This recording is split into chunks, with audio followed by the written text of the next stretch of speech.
I am Louise Hogh. I was born February 15th, 1943, and I'm the second child of Chris and Lucille Hogh. Ronnie is my older brother, and Donnie is a couple years younger. I won't even try to, I can't believe Ronnie's recollection of things. I can't remember nearly as much as he does, but a few things stand out in my mind. You asked me to talk about Uncle Fred and Mary and Shirley and Gertrude. My earliest recollections of Mary and Fred is when they still were living here. I think I was only 6 when they moved, but I remember Fred had this old pickup, and he'd have Doug on his lap, and he'd drive with Doug on his lap. And I always thought that was so neat. And so I asked Dad if we could do that. And Dad said, oh, no. He said, I won't do that. And my dad was real conservative, I guess. Maybe that's not the right word, but he was very cautious about everything. And I just thought that would be so cool to sit on Dad's lap and drive. But he never let us do that. And then one time when Mary and Fred came home for Christmas, they came home every Christmas after they moved to Missouri. And we went over to see Annie. I think Fred came alone. This wasn't in the winter, this was in the summer. And Fred came alone. We went over to see Annie Peterson. That would be his sister, his half-sister. And it was probably 10 o'clock or 10:30 when we came home. And I pretended to be asleep in the car. And Fred carried me in the house. And then, of course, he found out as soon as he set me down, I wasn't asleep, I was faking. And I just remember them. We had a lot of fun with them when they lived on their farm, and we would go over there quite a lot. And after they moved to Missouri, we went down there almost every August, I think. And some summers, Doug came up, and he'd spend a couple of weeks, and then we'd take him back home. And during that time, Doug and Donnie built a log cabin up in the timber, up in Walter Peterson's timber. And until a few years ago, parts of it were still there. I think they worked on it 2 summers maybe. And it was quite nice. I mean, they did a good job on it. And then, and Ronnie, I remember Ronnie when he broke his arm. He was riding the bike, and our neighbor brought him home, and they took him down to Doc McGurl to get it set. And I think he used shingles from the roof of some building to set the arm. And he did a very good job, because someone told Ronnie later on that it was perfect, that he did a very good job at it.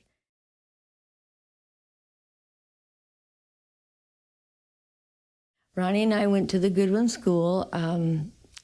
He was about 3.5 years older than I was, and probably 50 times smarter. But he used to help me sometimes. When in high school, he would help me sometimes with my homework. And when we got to high school, he was a senior and I was a freshman, and we lived with Gerty and John, and then we would walk to school, and we were together 1 year.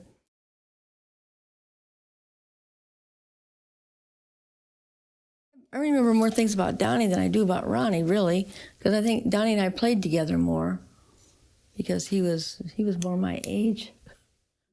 I remember Donnie. I was trying to teach Donnie how to ride the bicycle, and we had I had him up by the garage, and there was kind of a hill going down, and I put him on the bike and I gave him a shove, and Dad was coming out of the barn with 2 pails of milk. And he set the milk out and, of course, spilled the milk all over and caught Donnie before he got too far. And then one other time, we had a horse. Her name was Goldie. And Donnie would ride her all over the place. And he went over to Goodwin, I think, to do something. And he had a rake with him. Well, he attached the rake to the reins. And she took off. And before he had a chance to grab the rake hit her in the heels. And she came home. Dad was sitting in the dining room, and he saw him coming down the road, and Dad jumped up, and the horse just flew through the yard. I can still see the horse doing that, and it stopped right at the haystack. Well, of course, Donnie went right on over the horse, and I don't know how he didn't break anything, but he didn't. And then Donnie and I, we would go swimming in the creek a lot of times with Tom Duggan and Jack Duggan. They were real good friends of ours. And we were in 4-H clubs together and entered stuff at the fair.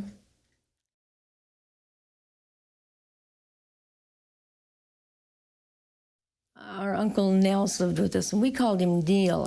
I always called him Neil, I think. And he stayed with us for quite a while. He would help Dad, and I think Ronnie made reference to him. He didn't drive. He was really good with horses. And he lived with us in the summertime, and he would help Dad. He worked for Dad. And in the wintertime, he'd go to Missouri where it was warmer. And every time he went to Missouri, when he came back in the spring, when he came back in the spring, he would bring us a little gift.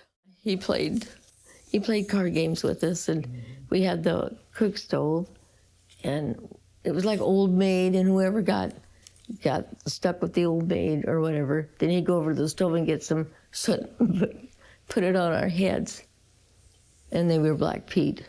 But it was the same concept as Old Maid. But when he come back in the spring, he'd always bring us. He came on the train, I think. He'd bring us a little gift, and I still have the purse he brought and a jewelry box. One whole summer, I begged him and bothered him to ride Bess the horse, and of course he wouldn't have any part of that, but he knew Dad probably wouldn't want me to. But I pestered him all summer, and he was so patient. He didn't get mad at me or anything. He just let me talk.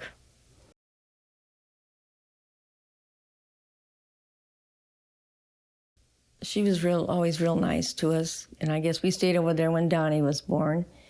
And when they moved to Missouri, well, before they moved to Missouri, Grandma Hogh had died, or Grandma Walsh had died.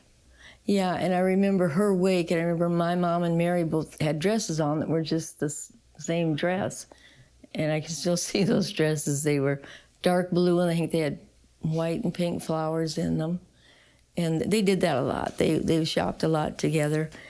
And then when they moved to Missouri, every birthday, she would send me a handkerchief and a card for my birthday.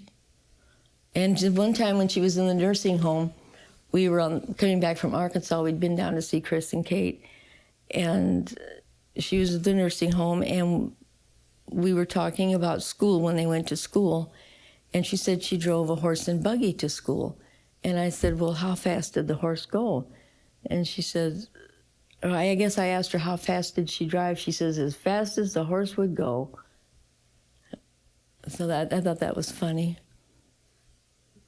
And then she worked at the packing house, I think, when she was engaged to Fred. And I believe he gave her a pretty diamond, and it got stolen there. So she never had a diamond ring all while she was married.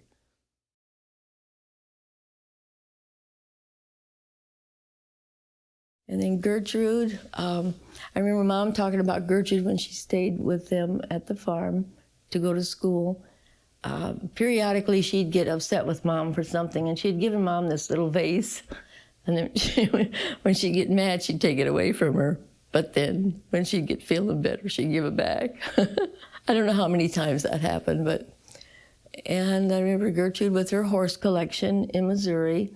She had this beautiful china closet, and it was all full of horses. And Shirley, I always admired Shirley and Peggy. They were older, and I always wished I could be as old as they were and be just like them. And one time we went to Missouri, and Shirley and I, we were at an amusement park maybe it was a fair, I'm not sure. But anyway, we got on this horrible ride called the Mad Mouse, and oh my goodness, we were both screaming so loud, and I'll never forget that. And then when we took the kids down there on vacation, they had a lot of fun with Shirley's kids, and Mary Teresa was a little bit older. And I remember she was always a real sweet girl. I remember when we got married, I asked Gertrude if she could be our flower girl, but I think she was 3 at the time, and Gertrude didn't think that she would be okay with that. So.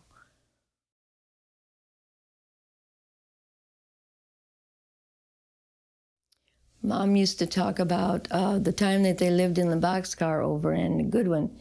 It was John and Gerty and Mom and her mother, and I guess Grandpa was working probably for some farmer, but they really didn't have much. And I remember one Christmas, they got a tumbleweed for a Christmas tree, and John had gone to town, and he got this little Christmas ornament. It was kind of an oblong-shaped one. We still have it at our house. And it had a pink stripe and a blue stripe around it. And I don't know what else they would have put on the tree, but that was their Christmas tree. She talked about that quite a lot. And then they talked about going to school, about how putting cardboard in their shoes because their shoes were worn out on the bottom, and wearing tattered coats and leaving them in the field so that the other kids wouldn't know that they were tattered. And then on the way home, they'd pick them up again.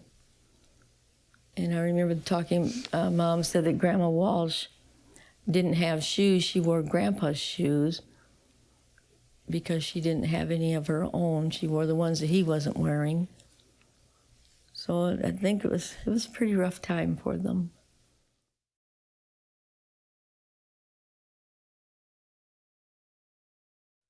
When Dad and Fred were little kids, and Martha too, they'd have a goat at the farm, and I remember Dad talking about the goat. The goat would pull a cart, but then when it didn't have the cart on, we'd walk across the chicken house.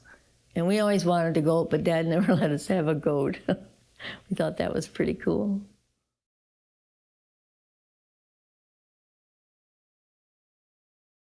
I remember when I was very young, my Grandpa Walsh came in he was out in the timber cutting posts, I suppose, and he had cut himself with an axe, and it was in the kitchen. He was sitting on this green chair, and the green chair is still in the basement, and his pants were torn, and he had blood all over his pants, and he was sitting there in the chair and didn't act like he was in pain, but he must have been. And my mother was getting towels and wrapping them around his leg. He had a pretty good gash in there, but in those days you didn't get tetanus shots and you didn't get stitches either. And then I remember the day my grandpa died, Grandpa Walsh. It was in the winter, and he'd gone down to the outside toilet, and he collapsed out there, and my dad carried him back in, and he put him in the bed, I remember that.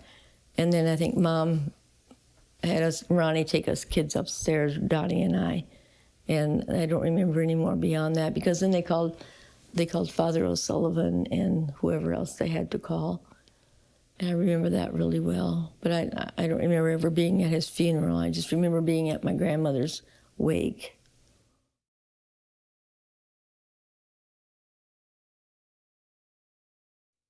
Fred had gone to Savannah. He had a growth on his lip, and they had taken it off. And then a few years later, Mom thought she had a lump too, and she went to Savannah. I think John Duggan went with them and drove them down there. And she was down there for probably 2 weeks or so, and she had the growth removed. It was on one of her breasts. And she never had any problems with that after that.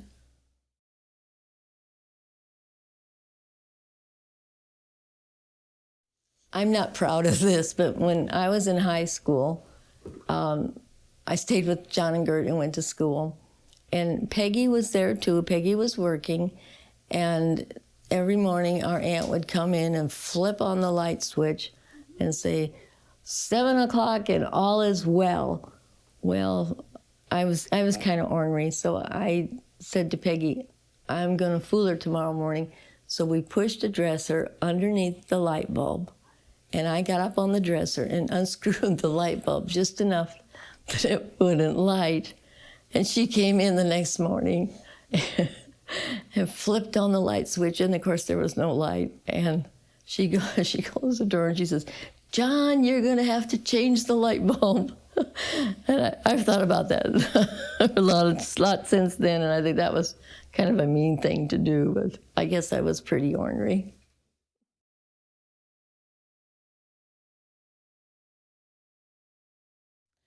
My grandparents were both deceased by the time I was born. Martin and Karentine. The grandmother died in December, and I was born the following February. And I just remember Mom saying that Grandma Hogh had a very hard death. And she talked about that quite a bit. When she was getting older, she talked to me about that quite a bit. And I don't really recollect them saying anything about Grandpa Hogh. What was his circumstances were, I don't know. I remember my Grandma Hogh had these pretty little yellow flowers. They kind of look like snapdragons along the front of the house. There was a fence there, and there was a gate, and they were there for a long, long time after I grew up. I think, I don't know, the fence got taken out, and then I think that was the end of those flowers, but those had been her flowers. And we had some of her things in our attic. I know there was a little quilt up there that Martha had sewn. It was just probably 1 foot by 2 foot in size. And just, some of the dishes were hers, and beyond that, I don't really have any recollections.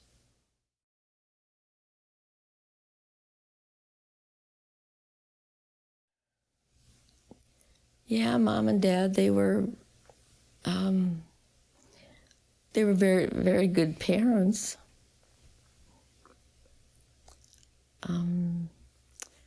I didn't put up with any nonsense, I will say that. They worked hard, both of them, and provided us a really good life. I had piano lessons. In fact, I played the organ at church, not because I was good, but because I was the only one that was available. And they sent us to pay tuition to send us to a Catholic school, and I thought that was really good, especially on Dad's part. They just always really provided well for us. And we all had bikes. Two of us we had bikes, so we shared one. And we had nice Christmases. It was good, and Mom always was real kind to us. She really was. Dad was too. Dad was very quiet. But it was a good life. And I do remember Grandma Walsh when she was with us at one time. I remember she went out, and we had a hydrant out there by the fence. And she was very large. I think she was diabetic. And she fell through the planks. And I know my dad had to get her out of there. And I remember that was very traumatic for us. But she didn't break anything, but I know it was really hard on her.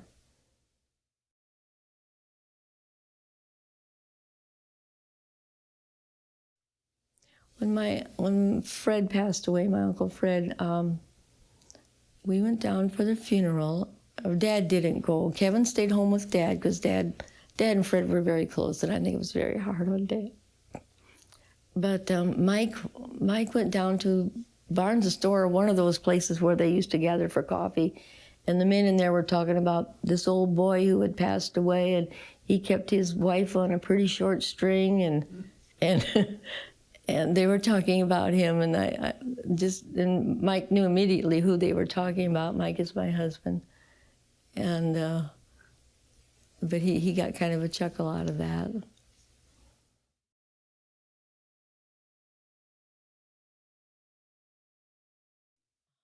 Dad's healthy. Well, he really was pretty good until he got dementia, and after that it was kind of downhill from there. And he stayed Mom took care of him at home, and I would go out there every weekday and help her with him, giving him a bath and such, but he slept most of the time, and he didn't got to where he didn't really recognize us. He would kind of look right through you.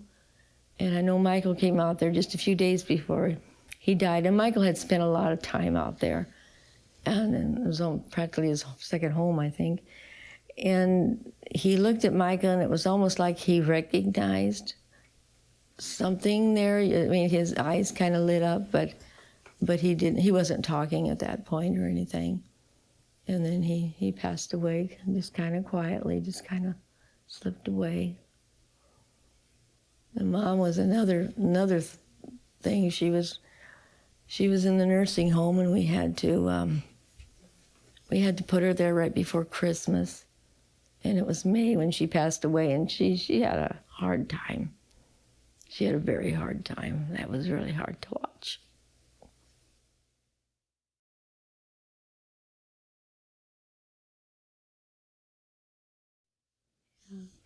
Yeah, I'm married to Mike Wilmus. We went to school together, although we didn't go out when we were in school.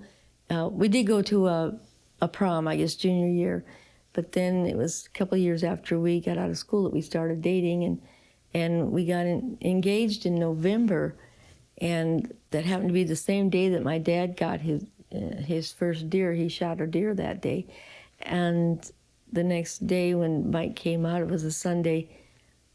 My dad said to him, "Well, I got my deer yesterday, and you got your deer too." And then we were married the following June 29th. And Gerty had died right almost about a month before, June 3rd? June 2nd, so it was kind of sad. It was kind of sad and happy at the same time.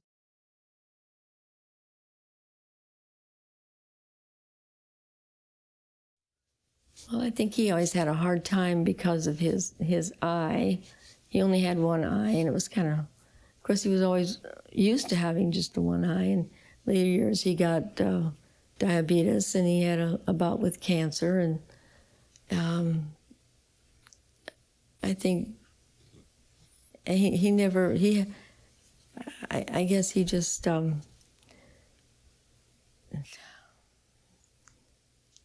never really, I mean, he liked farming. That was his life. And now his nieces and nephews and their children are his life. He just makes it a point always to drop in and see them. And he brings Jennifer, that's Michael's daughter, he brings her Twizzlers all the time. And he's just real soft-hearted when it comes to the kids. Yes, he stops every day at the store. His routine is getting up and going to the Express in Jackson and seeing what's new, and then he'll come to the store, and he'll stay there for a while, and sometimes he'll come back in the afternoon, and then back home again.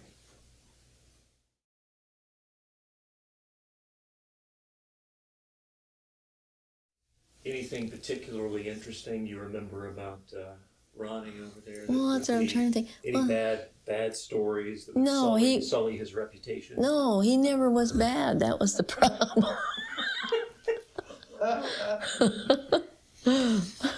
He'd always take us to movies. He's always doing stuff with us. But later on, of course. Yeah, no, he's always smarter and he always did everything right. He always did the right thing, and you couldn't talk him doing anything bad. And we kind of resented that. At least I did. Well, I guess I made up for it. But